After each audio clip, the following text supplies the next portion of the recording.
ukitaka kupanda mlima ni nini itafika huko kwanza?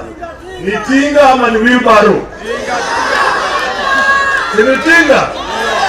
Sasa watu wa mlima wanataka kupanda kwa njia ile faster, na njia ile faster ni baba, na mimi najua tutampeleka kila kona ya mlima, na mlima itakuwa nyuma ya baba mwishowe.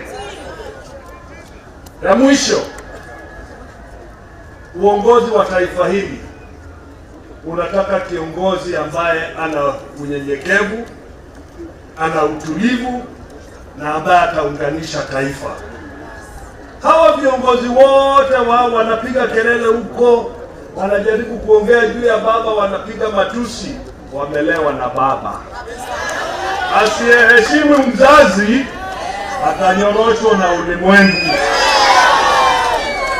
Tuko pamoja? Na mimi niliingia bunge kwa chama ya baba 202 LDP, na mimi namjua baba kama mzee ambaye ana unyenyekevu, and he has put this country's interest before him. Even when he has felt aggrieved, he has stood back and said the country is greater than any individual.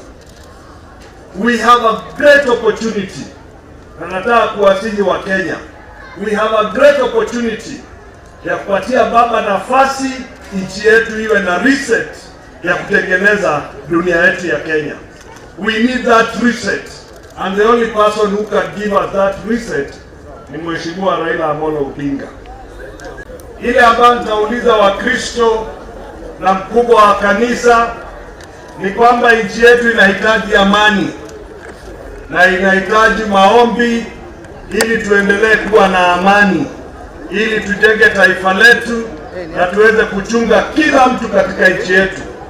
Manake yale yote ambayo Mheshimiwa Raila anasema ni vile tunaweza saidia mwananchi wa kawaida ili ajisaidie. Ya pili, wengine wetu na wengi tunamuunga mkono Rais Uhuru Muigai Kenyatta na Mheshimiwa Raila Amolo Odinga kwa ile handshake ambayo walifanya, ambayo iliweza kutuliza hapa hii nchi yetu. Na mjue ya kwamba si mara ya kwanza Mheshimiwa Raila anaangalia mambo ya amani.